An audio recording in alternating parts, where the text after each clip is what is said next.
In this week's video, we're going to look at some of the extremes and areas of divergence within markets. We have touched on a little bit recently the BIS, the Bank of International Settlements, and their indicators or early warning indicators of banking crisis. Now, on the chart in front of us, we're looking at one of those measures, and that's the credit to GDP gap, basically trying to gauge the countries or regions within which there's been a rapid expansion in credit relative to GDP and relative to the underlying trend. And those showing up with the most recent rapid credit growth as Hong Kong, China, Singapore, Switzerland, and Canada. And those with the least, you can see up the top there, the deleveraging that's been going on in Ireland, Spain, Portugal, basically throughout Europe. So if we then look at one of the other measures, and the BIS also use a property price gap, which is essentially the same thing, looking at the run up in property prices relative to some sort of trend.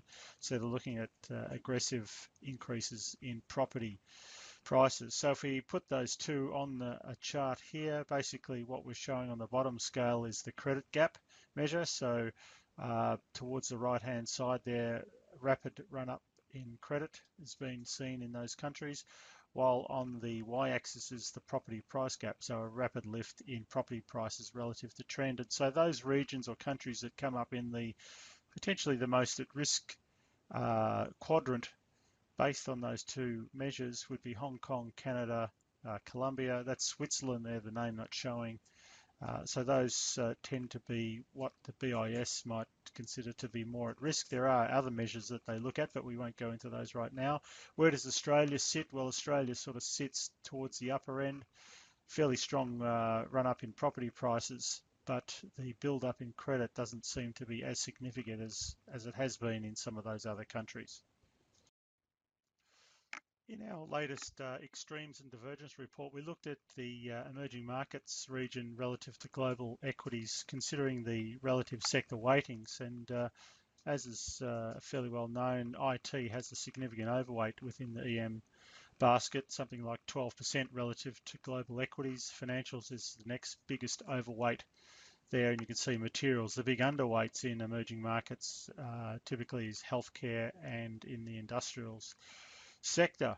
So it's interesting then when we look at the performance of emerging markets in 2017. So IT having a very heavy weighting, and given the very strong rally in the IT sector, contributed about 16 percentage points to the overall return, which is about half of the return, and possibly another third came from financials. So those two sectors heavily dominated emerging market returns over the course of 2017.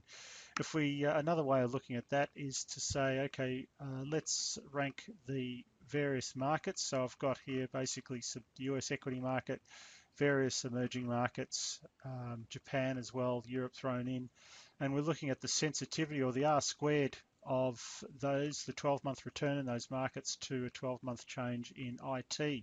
So when we do that and we rank them by the R squared, you can see there that the US comes up as being the most sensitive.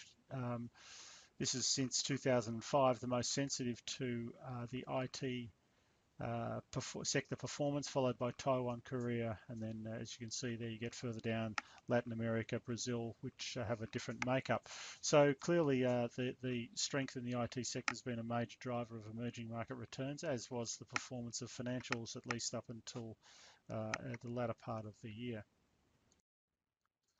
So as I mentioned, the returns over 2017 were heavily dominated by IT. That's this pinky red color, and the blue section, which is financials, but consumer discretionary is also a significant contributor to performance. But you can see how that's changed over time.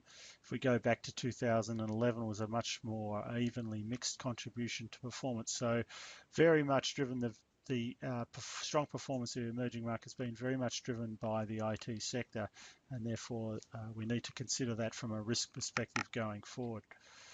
Okay, so we'll move along now to consider some of the other areas of divergence that we find interesting.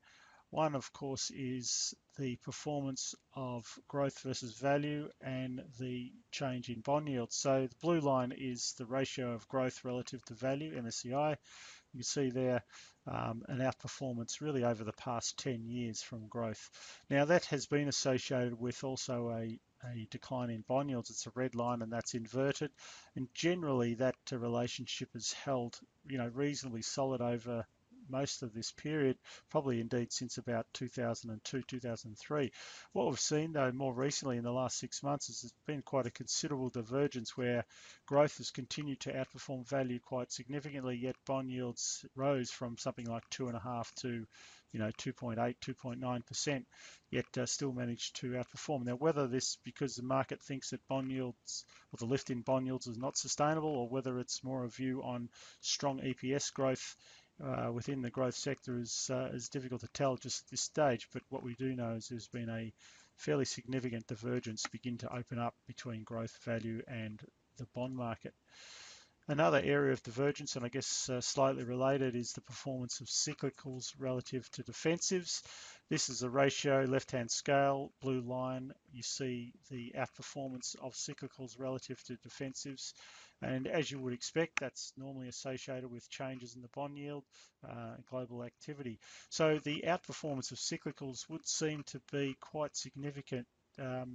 Although in line with what you might have expected, it seems to be more significant than what is probably reasonable to expect based on the movement in bond yield. So I also think that cyclicals have probably factored in quite a lot of good news, or at least defensives has, perhaps expecting a much bigger lift in bond yields going forward.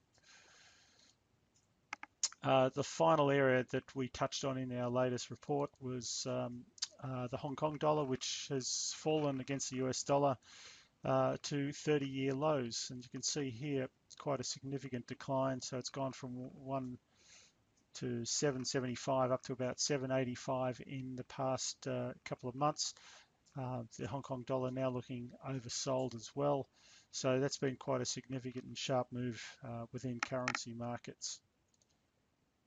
Thank you.